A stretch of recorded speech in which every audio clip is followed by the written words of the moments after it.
नमस्कार दोस्तों, जय माता दी। स्वागत है आप सभी का हमारे YouTube चैनल में। तो दोस्तों, आप सभी को बता दें कि कलयुग में पहली बार ऐसा घटना आप सभी के साथ होने वाली है। जी हां दोस्तों, आपको जीवन में पहली बार ऐसी खुशखबरी मिलेगी जिसे देखने के बाद आपके होश हवा सब उड़ जाएंगे दोस्तों, और आप एक ही पैर में नाचे लगेंगे।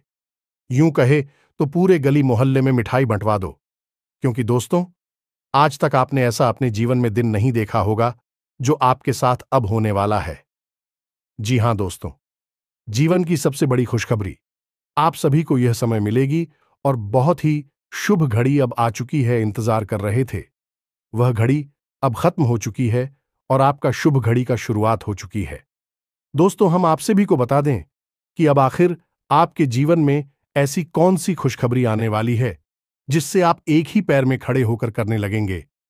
तो हम आप सभी को बता दें कि स्वयं एक भगवान आपके ऊपर प्रसन्न हो चुके हैं और आपकी हर एक तकलीफ को दूर करना चाहते हैं। दोस्तों, आपकी तकलीफ को देखकर यह देवता रह नहीं पाए और आपका बुरा वक्त को खत्म करने का प्रयास कर रहे हैं और आपको हर एक कष्ट से रक्षा कर रहे हैं। जी हां दोस्तों, अब आप सभी को बता दें कि अब आपको अपने मुसीबत से निकलना कैसा है। तो मुसीबत से निकलने के लिए हमारे इस वीडियो को शुरू से लेकर अंत तक देखिएगा, क्योंकि इस वीडियो में हमने ऐसे ऐसे उपाय बताए हैं जिन्हें करने के बाद आपकी जिंदगी समझ जाएंगे और आप अपने जीवन में आगे कुछ कर पाएंगे। दूसरा यह है, आप वीडियो को बिल्कुल अकेले में एकांत में ठंडे दिमाग से देखें तो आपको ज्यादा समझ में आएगा। यदि आपने किसी काम को करते करते इस वीडियो को देखा तो आपको कुछ भी अच्छी तरह से समझ में नहीं आएगा और आप सही ज्ञान नहीं ले पाएंगे, तो फिर आपका जीवन कैसे बदलेगा। दोस्तों, तो बस आपको ठंडे दिमाग के साथ इस वीडियो को पूरा देखना है और हर बात जो इसमें हम बता रहे हैं उसे समझने का प्रयास करना है। हम आकर आपको बता नहीं जा रही है कि भगवान की पूजा पाठ करते हैं, सच्चे मन से उन्हें याद करते हैं। अपनी तकलीफ है उन्हें बताते हैं, लेकिन भगवान आपके बारे में क्या सोच, और जब भगवान आपके बारे में सोचती हैं तो आपको कैसे पता चलेगा कि भगवान आपके बारे में क्या सोच रही हैं और अब आपको इसके अनुसार अपने जीवन में क्या बदलाव लेकर आने हैं। आखिर भगवान की भाषा क्या होती है, आप कैसे भगवान से बात कर सकते हैं, बड़ा ही गहरा विषय है जो आज के इस वीडियो में हम आपको बताने जा रहे हैं। यदि आपने आज के इस वीडियो को नहीं देखा तो यकीन मानिए आप एक बेहद ही महत्वपूर्ण जानकारी से वंचित रह जाएंगे। जी हां दोस्तों, आपके जीवन में जो आज की स्थिति बन रही है, इस स्थिति में भगवान आपके बारे में कुछ विशेष कर बैठे हैं। कुछ खास बड़ी घटनाएं आपके जीवन में घटित होने वाली हैं, लेकिन यदि आपने भगवान के द्वारा दिए जाने वाले संकेतों को नहीं समझाता, भगवान की भाषा को नहीं समझा, तो आप निश्चित तौर पर वही गलतियां करते रहेंगे जो आप लगातार करते चले आ रहे हैं। फिर निश्चित तौर पर आप ना तो अपने जीवन में कामयाबी हासिल कर पाएंगे और ना ही भगवान की कृपा आपको प्राप्त हो पाएगी। तो बस ठंडे दिमाग से आपको वीडियो पूरा देखना है और हर एक बात जो हम बता रहे हैं उसे समझने का प्रयास करना है। तो चलिए दोस्तों, बिना समय गंवाए आज के इस वीडियो को प्रारंभ करते हैं और बताते हैं कि क्या फैसला है जो भगवान ने आपके लिए लिया है और आपको इस फैसले के अनुसार अपने जीवन में कौन सी जरूरी बदलाव लेकर आने चाहिए। यहां पर यह रही कि आपके अंदर यदि घर की हिम्मत है, यानी कि समय देने का साहस है। अभी आप इस वीडियो को देखें, जल्दबाजी में बिल्कुल भी ना देखें। तो चलिए आज के इस वीडियो को प्रारंभ करते हैं, लेकिन इससे पहले आपसे एक निवेदन है कि कमेंट में पूरे भक्ति भाव के साथ, सच्ची श्रद्धा के साथ जय मां काली कृपा करो 3 बार अवश्य लिखना दोस्तों, एक बार से काम नहीं बनता है। हमारे धर्म शास्त्रों में 3 का विशेष महत्व होता है दोस्तों। जैसे कि इस सृष्टि के निर्माण में त्रिदेव का महत्वपूर्ण योगदान रहता है। समय के भी 3 काल होते हैं, त्रिकवीय भी 3 पहर होते हैं, और भगवान भोलेनाथ के हाथ में त्रिशूल है, उसके भी 3 सुल होते हैं। 3 का बहुत अधिक महत्व है दोस्तों।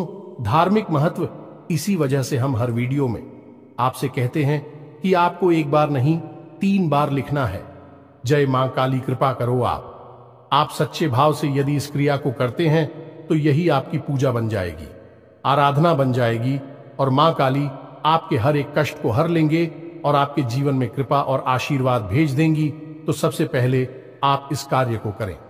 उसके बाद एक और छोटा सा निवेदन है। वीडियो शुरू करने से पहले हम आप सभी से एक महत्वपूर्ण बात करना चाहते हैं कि हम आप सभी के लिए अच्छे से जानकारी के लिए दिन रात मेहनत करते हैं। बहुत छानबीन करने की बात, आप सभी के लिए हम बहुत अच्छे जानकारियां लेकर आते हैं, जो कि आप सभी के जीवन के लिए बहुत ही जरूरी होता है। और दोस्तों, इन सभी के लिए हम आपसे कुछ नहीं चाहते हैं, बस हम इतना चाहते कि आप हमारे चैनल को सब्सक्राइब कर लें और हमारे चैनल से जुड़ जाएं, जिनमें आपको 1 रुपया भी नहीं लगेगा। बस इतना हमारा आप सभी से हाथ जोड़कर प्रार्थना है, निवेदन है, तो हमारा भावना को जरूर समझिएगा और हमारे चैनल को सब्सक्राइब कीजिएगा। दोस्त, इससे हमारा बहुत अधिक मनोबल बढ़ेगा और हम दुगनी मेहनत से आपके लिए ऐसे ही सूचना और ध्यानवर्धक वीडियो लेकर आते रहेंगे। जी हां दोस्तों, तो चलिए सब्सक्राइब कर दीजिए, फिर आगे बढ़ते हैं। जी हां दोस्तों, तो चलिए शुरू करते हैं। दोस्तों, एक बात क्यों हम आपको बता दें, और यह थोड़ी सी कड़वी बात हो सकती है, शायद सुनकर आपको अच्छा ना लगे, झटका लगेगा। सबसे पहले हम आपको बता दें कि आपकी राशि के जातकों के जीवन में जो परेशानियां होती हैं, जो भी कष्ट होते हैं, उन परेशानियां कष्ट के लिए सबसे अधिक जिम्मेदार आप स्वयं ही हो। आपको लगता है ऐसा है कि कोई बाहर का इंसान का, कोई अपना ही या कोई पराया इंसान आपको किसी न किसी बात से परेशान कर रहा है, या आपके जीवन में परेशानियां चल रही हैं, उतार चढ़ाव चल रहे हैं। हां, थोड़ा बहुत दूसरों के द्वारा निर्मित की गई परेशानियां और कष्ट होते हैं, लेकिन कई ऐसी समस्याएं हैं, कई ऐसी परेशानियां हैं जिन्हें आप स्वयं ही न्योता दे देते हैं, अपने जीवन में आमंत्रण दे देते हैं, और आप अनजाने में ऐसा करते हैं। दोस्तों, आपको अपने व्यवहार पर नियंत्रण नहीं रहता है, इस वजह से आपको ऐसी परिस्थितियों का सामना करना पड़ता है। तो अब इस बात को सुनकर आपको शायद ऐसा मन में प्रश्न उठेगा कि आप मना अपने आप को परेशान क्यों करेंगे। आपके मन में ऐसी बात आ सकती है कि भाई, आप अपने आप को परेशानी में क्यों डाल देंगे। ऐसा कोई जानबूझकर करता है तो हम आपको बता दें कि आप ऐसा निश्चित तौर पर करते हैं, तो आपके स्वभाव में कुछ बहुत बड़ी खामियां हैं, कुछ बहुत बड़ी परेशानियां हैं। इनको लेकर आप हमेशा परेशान रहते हैं, विचलित रहती हैं। ये दोस्त कौन सी है वह परेशानियां, ध्यान से सुनिए। सबसे पहली परेशानी, आप भले और बुरे लोगों के बीच कभी भी फर्क नहीं लगा पाते हैं। आप एक भावुक इंसान हैं, ये छोटी बात नहीं है, बहुत बड़ी बात है, और इसी की वजह से आप असल में हर रिश्ते नाते में फंस जाते हैं। आपका दुरुपयोग होता है, आप इसको अपना हमदर्द मानते हैं, आप सच्चे दिल से जिससे प्रेम करने लगते हैं। आपको पता चलता है कि अरे, ये तो बहुत बड़ा धोखेबाज निकला, समय आने पर इसने आपका बिल्कुल भी साथ नहीं दिया, और इसने तो आपको बहुत बड़ी मुसीबत में डाल दिया। आपका दुरुपयोग किया, आपसे रुपए मांग लिए, आपकी मदद मांग ली, बाद में जब आपको जरूरत पड़ी तो आपके लिए बिल्कुल भी नहीं आया।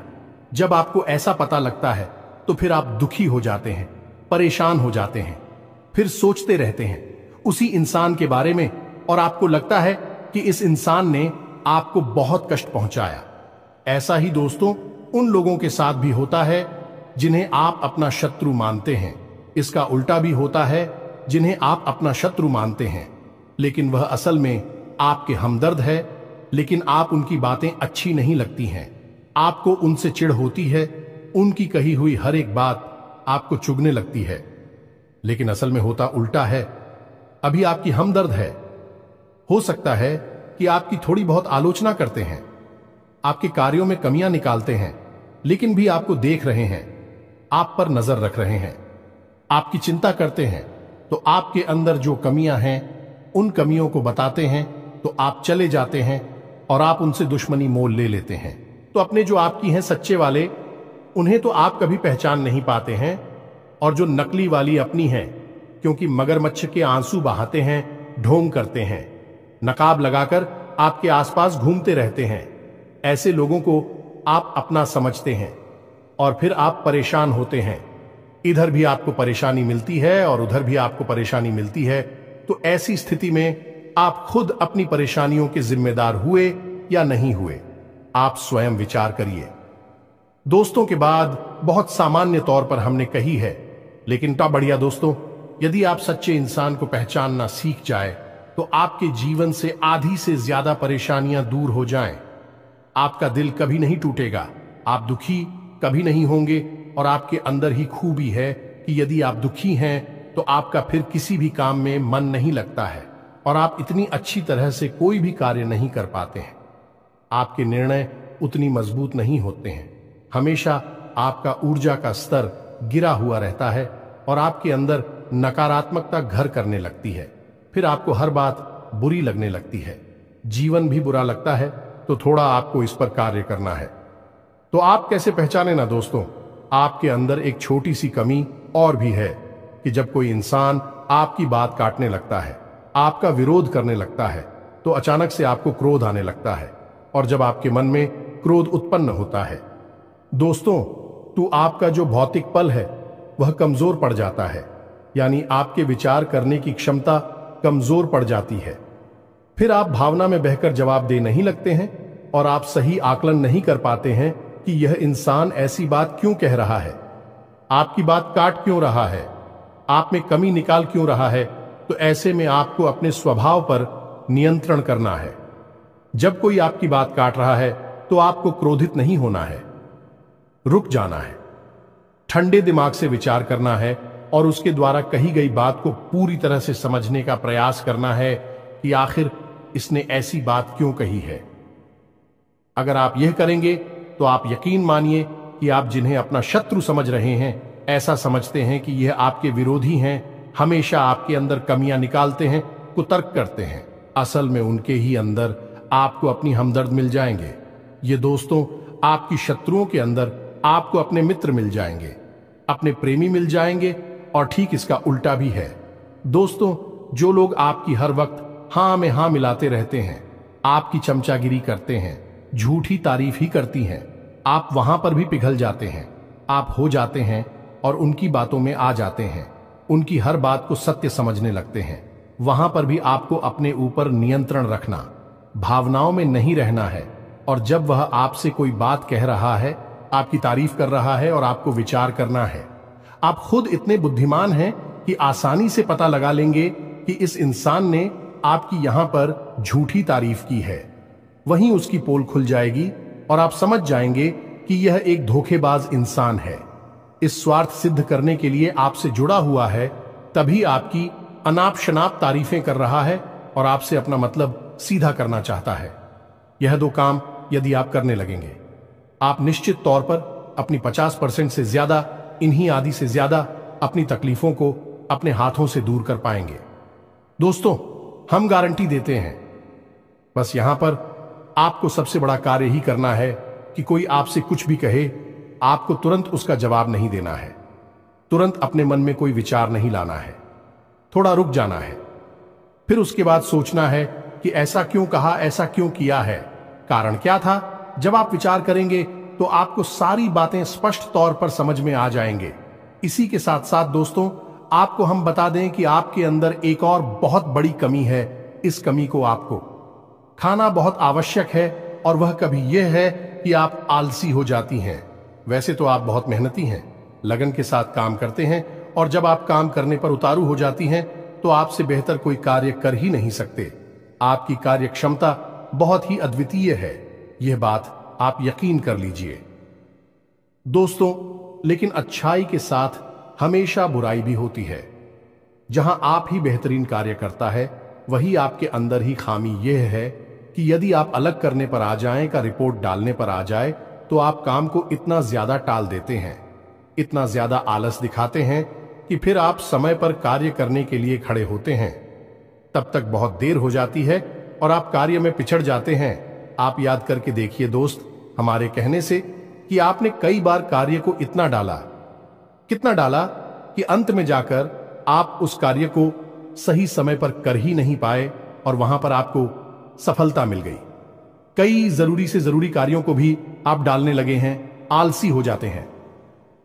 बहुत बड़ी कमी है दोस्तों, आपको यहां पर भी विचारशील बनना है, समझना है अपने जीवन में कौन से कार्य जरूरी है, उन्हें सबसे पहले करना है, उन्हें भूल कर भी आलस नहीं करना है, और जो कम जरूरी कार्य में आप आदेश कर भी सकते हैं। दोस्तों, विचारशील बनेंगे तो ही आप इस कमी से दूर हो पाएंगे, कोई आपको नहीं बताएगा। यह बात हम बता रहे हैं क्योंकि कोई भी सीधे तौर पर आपसे दुश्मनी नहीं लेना चाहता है कि आपका क्रोध, आपका गुस्सा बहुत खतरनाक है। जी हां दोस्तों, और आपकी यह बहुत बड़ी कमी है कि आप सीधे तौर पर अपनी आलोचना सहन नहीं कर पाते हैं, इसलिए लोग आपको सत्य बताने से भी कटने लगते हैं। तो एक यह जरूरी काम है, इसको भी आपको करना है। अब सुनिए एक सबसे महत्वपूर्ण बात की दोस्तों, आपके अंदर एक ऐसे अच्छी बात है, ये बड़ी बात नहीं है, लेकिन इसमें कहीं ना कहीं आपके जीवन में नकारात्मकता शामिल हो जाती है। तो ध्यान से सुनिए कि आपकी एक बड़ी आदत क्या है कि आपके अंदर छल कपट की भावना नहीं है, आप झूठ को सहन नहीं कर पाते हैं, और अब बात सीधे तौर पर लोगों के सामने रख देते हैं, यानी सत्य का साथ देते हैं और सीधे तौर पर अपनी बात लोगों के सामने रख देते हैं। अब इससे होता यह है कि लोग आपसे बहस करने पर उतारू हो जाती हैं और आपकी सही बात का भी गलत मतलब निकालने लगते हैं, क्योंकि आप इतने सीधे तौर पर बात बोलते हैं। घुमाने फिराने की आपकी आदत नहीं है, सीधे सीधे आप बात बोल देते हैं, फिर चाहे किसी को बुरी लगे या अच्छी लगी। तो ऐसी में कई बार ऐसा होता है कि आप बहसबाजी को आमंत्रण दे देते हैं, लोगों के साथ में पड़ जाते हैं, और वह बहस कई बार इतनी बढ़ जाती है कि आपके रिश्तों में भी खटास आ जाती है और आपके जीवन में भी नकारात्मकता आ जाती है। कभी कभी तो बहस इस हद तक चली जाती है कि वह इस झगड़े का रूप भी ले लेती है। यहां पर आप थोड़ा सा चतुराई से काम लेना सीखना होगा। ज्यादा सीधेपन से भी काम नहीं चलता है, और आपके मन में सत्यता है, आप उसे बनाकर रखी है, लेकिन दुनिया में उस सत्यता का प्रदर्शन करने की कोई आवश्यकता नहीं है। आपको किसी से बहस नहीं करनी है। कोई झूठ बोल रहा है, गलत काम कर रहा है, उसे करने दो आप, कोई मतलब नहीं है दोस्तों। आप यदि उसे सुधारने में लग जाएंगे तो वह सुधरेगा तो नहीं, लेकिन आपके साथ पेश करेगा, झगड़ा करेगा, और आपका भी जीवन समय और दिमाग सब खराब कर देगा। तो यहां पर आपको थोड़ा सा सतर्क रहना है, और कब लोगों से बात करते करते, चर्चा करते करते बीच में से हट जाना है, यह आपको समझना होगा। याद रखिए दोस्तों, इस जंगल में सबसे पहले पेड़ काटे जाते हैं जो एकदम सीधे होते हैं। तो थोड़ा सा तो कभी जीवन में आवश्यक है, थोड़ी सी टेढ़े मेढ़े भी बन जाइए।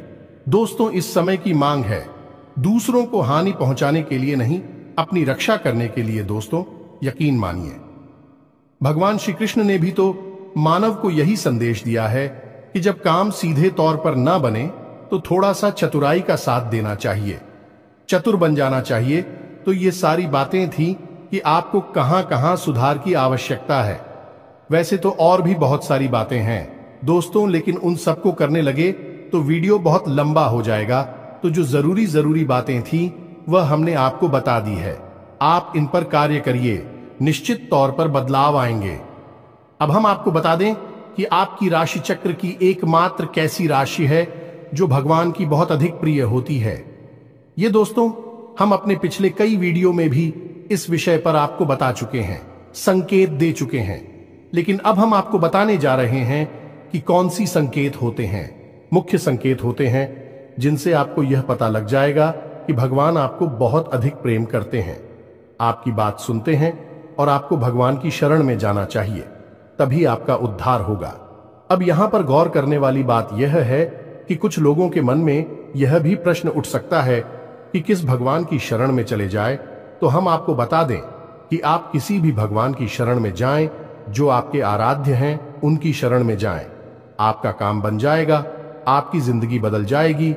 अब भगवान सब एक ही हैं, सभी शक्ति के स्वरूप हैं, बस उनके नाम और रूप अलग अलग हैं, लेकिन वह सब अंत में एक ही है। तो आप अपने मन में बिल्कुल भी शंका ना लाएं। हम हनुमान जी की पूजा करें, भगवान भोलेनाथ की, कृष्ण जी की पूजा करें, राम जी की पूजा करें, या फिर माता की पूजा करें, बिल्कुल भी कोई संकोच न लाएं। आपके मन में इसके लिए भी भाव उत्पन्न होते हैं, भावनाएं होती हैं।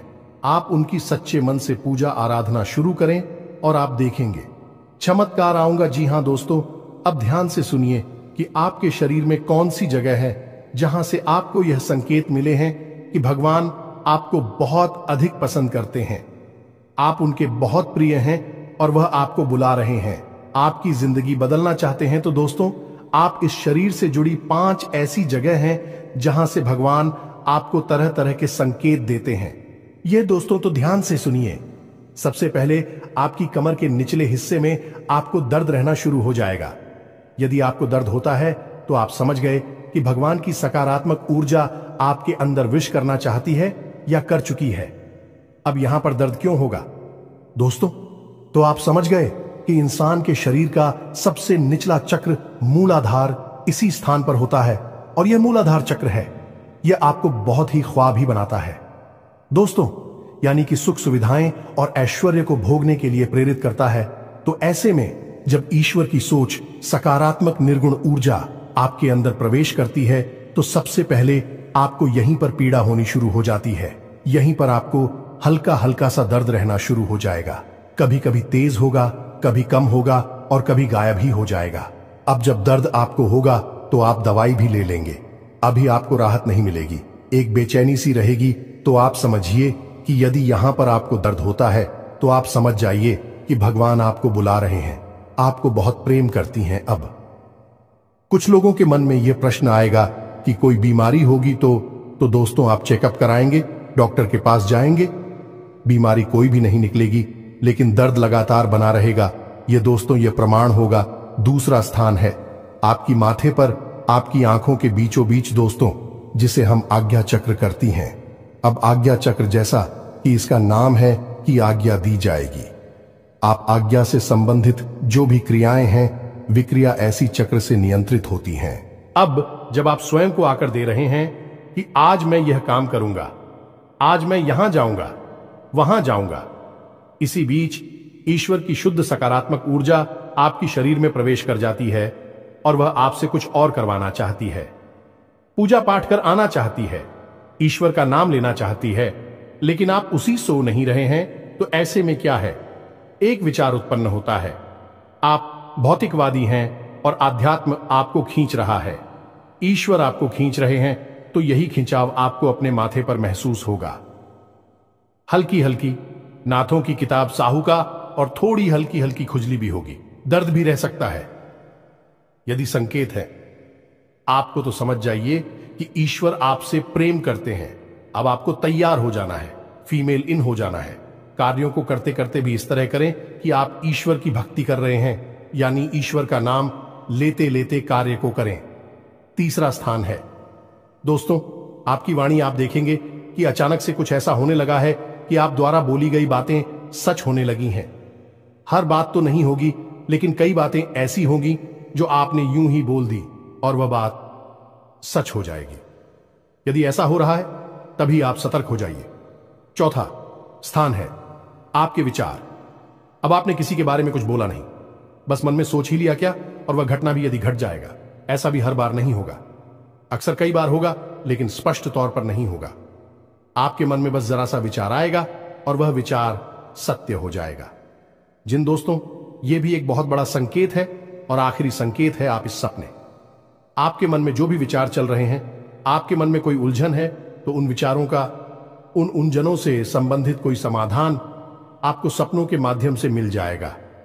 दोस्तों, जैसे आप कुछ ऐसी परेशानी में उलझे हुए हैं कि आपको कुछ समझ में नहीं आ रहा है, आप ईश्वर का नाम लेकर सोएंगे कि प्रभु हमें इस परेशानी से बाहर निकालिए, और सपने के माध्यम से आप कुछ ना कुछ ऐसा संकेत मिलेगा जिससे आपको समाधान मिल जाएगा, या फिर अपने के माध्यम से कई ऐसी भविष्य की घटनाएं आपको आभास करा देंगे जो होने वाली हैं, और आपको पहले ही उनका पूर्वाभास होने लगेगा। ईश्वर से जुड़े हुए संकेत भी आपसे मिल सकते हैं। आप जिनको पूजा पाठ करते हैं, जो आपके आ रहे हैं, उनसे जुड़े हुए भी कुछ संकेत आपको मिल सकती हैं। यदि ऐसा कुछ हो रहा है तो आप समझ जाइए कि यह बहुत अच्छा समय है। जवाब ईश्वर से जुड़ेंगे। बस कुछ समझ में भी आ जाते हैं तो आप समझ जाइए कि अब समय आ चुका है। सर में लीन होना है, धार्मिक होना है। पूरी तरह से नकारात्मक चीजों को त्याग दीजिए। इसी प्रकार का व्यसन आपके जीवन में है जो अवसरवादी कोई आपको आदत लगी हुई है, उसे त्याग दीजिए। दोस्तों, अब समय आ गया है जब आपको बड़ा कदम उठाना है। ईश्वर से जुड़ना है, जो ईश्वर खुद आपको बुला रहे हैं। यदि आज आपने यह कदम नहीं उठाया तो फिर कभी मौका नहीं मिलेगा, कभी आपकी सद्गति नहीं होगी। तो अब आपको करना क्या है? कुछ लोग ऐसे में यह प्रश्न भी करेंगे या नहीं, उनके मन में यह सवाल भी उठेगा कि हम तो कामकाज में उलझे रहते हैं, दिन भर तो ईश्वर की आराधना कब करें, ईश्वर की कब पूजा पाठ करें, मंदिर में कब जाए। तो दोस्त, हम आपको बता दें कि पूजा पाठ करने के लिए यदि आपके पास समय है तो आप करिए, जितना समय है उतना करिए।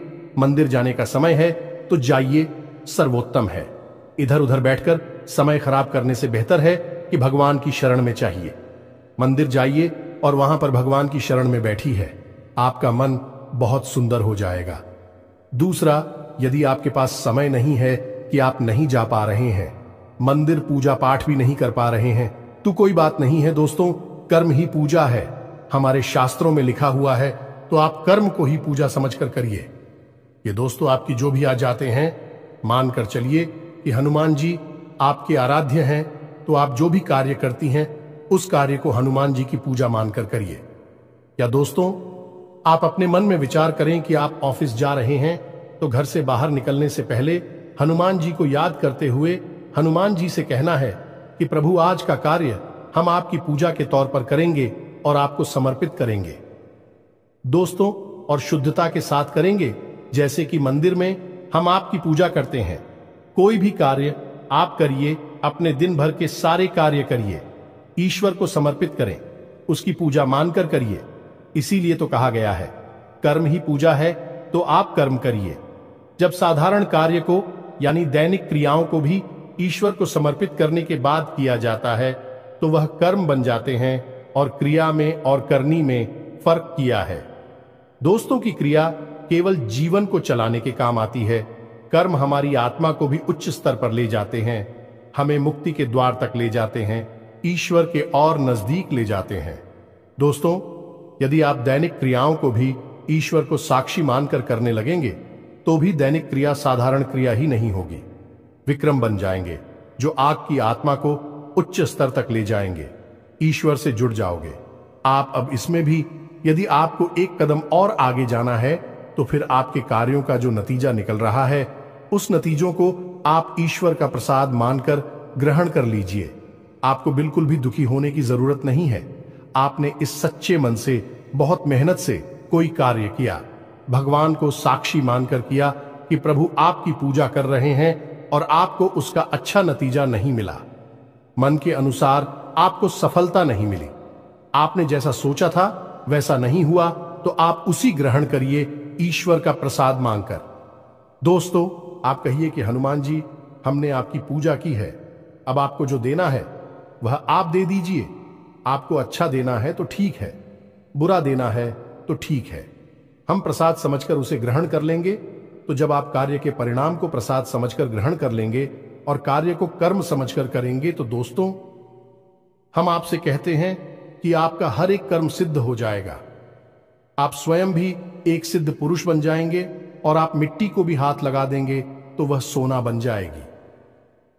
जिस इंसान के साथ में भगवान चल रहे हो, उसका क्या कोई बाल भी बांका कर सकता है? क्या उसे कामयाबी हासिल करने से कोई रोक सकता है? पांडवों के साथ भगवान श्री कृष्ण थी, और वह कितनी विशालतम सेना भी पांडवों का बाल भी बांका नहीं कर पाई। सभी कौरवों ने मिलकर हर प्रकार का षड्यंत्र किया, लेकिन कुछ नहीं बिगाड़ नहीं पाए, क्योंकि उनके साथ भगवान श्री कृष्ण थे कि हम दोस्त तो आपके साथ ही भगवान रहेंगे। बस हमने आपको जैसा कहा है वैसा आप करिए, और आप चमत्कार देखिए। कुछ ही दिनों में आप हमें कमेंट करके बताना कि आपके जीवन में कैसे कैसे बदलाव आए। एक बात और जाते जाते हम आपसे कहना चाहेंगे दोस्तों, कि भगवान आपके अंदर क्या देखना चाहते हैं, आपने क्या कपड़े पहने हैं, आप कैसे इंसान हैं, आपकी जेब में कितना रुपया पैसा है, इससे भगवान को कोई मतलब नहीं है। भगवान त्रिकालदर्शी हैं, अंतर्यामी हैं, वह आपके अंदर झांक सकते हैं और आपके मन में क्या भावनाएं चल रही हैं, बस उन्हीं से भगवान का मतलब है। कि आपके भाव से, आपकी भावना से भगवान को मतलब है। तो जैसे ही आपके भाव बदलेंगे, भावनाएं बदलेंगे, आपका भगवान से जुड़ाव और मजबूत हो जाएगा। तो उम्मीद है कि हमने जो जानकारी आपको दी है, आपको यह जानकारी अच्छी लगी है, पूरी तरह से समझ में आ चुकी है। और इस जानकारी का कैसे प्रयोग करना है, अपने जीवन को कैसे बदल रहा है, यह भी आप अच्छी तरह से समझ चुके हैं। फिर भी यदि कोई प्रश्न आपके मन में उठता है तो आप कमेंट करके पूछिए, हम आपके प्रश्नों के जवाब देने की पूरी कोशिश करेंगे। इसी के साथ साथ आज की इस वीडियो में विराम देते हैं। कमेंट में पूरे भक्ति भाव के साथ जय मां संतोषी याद रखें, भाव का ही मूल्य है माता जी, आपके पास तो बच्चे भाव के साथ रखें। जय मां संतोषी मां कृपा करो, एक प्यारा सा लाइक भी अवश्य करें। मिलते हैं अगले ज्ञानवर्धक वीडियो में, तब तक के लिए धन्यवाद। जय माता की।